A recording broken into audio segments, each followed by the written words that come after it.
চাঁদা আমি ওইটাকে বলতে চাই যে কেউ দিতে চায় না বা তাকে বাধ্য করা হচ্ছে, সেটা হলো চাঁদা। তো তারা এটা সমঝোতার ভিত্তিতে এরকম ভাবে করে। সেখানে আবার প্রাধান্য পায় যখন যার প্রভাব থাকে ওই মালিকদের মধ্যে, অথবা দলের প্রভাবও থাকে। যে দল ক্ষমতায় থাকে সেই দলের শ্রমিক সংগঠনদেরও একটা আধিপত্য থাকে, এটা আছে।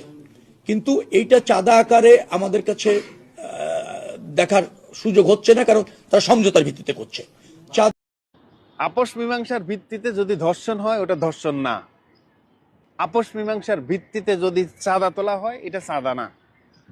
আপোষের ভিত্তিতে যদি ঘুষ নেই, ঠিক আছে, তোমার তো এখন জেলে যাওয়ার কথা, আমি তোমাকে জেলে দিচ্ছি না, যতদূর পারো মাল দিয়ে ফেলাও, তোমার ছাড়িয়ে দিলাম, তাহলে তুমি জেলে যাওয়ার কথা, তুমি গেলা না, তুমি খুশি, আমি টাকা পাইলাম, আমিও খুশি।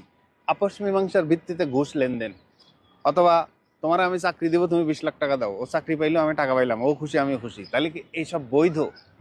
মানে আপোষ মীমাংসার ভিত্তিতে চাঁদা এটা বৈধ, আপোষ মীমাংসার ভিত্তিতে ঘুষ বৈধ।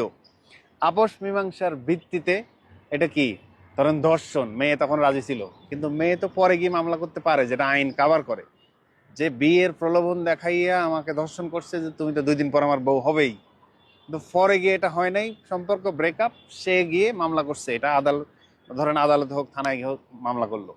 তো একটা পরিষ্কার ক্লজ আছে যে বিয়ের প্রলোভন দেখায় যদি এই আপোষ মীমাংসা হয়, ও মামলা করতে পারবে। এখন আমি যদি নিজের থেকে একটা ধরেন আইন আবির্ভাব করি যে আপোষ মীমাংসার ভিত্তিতে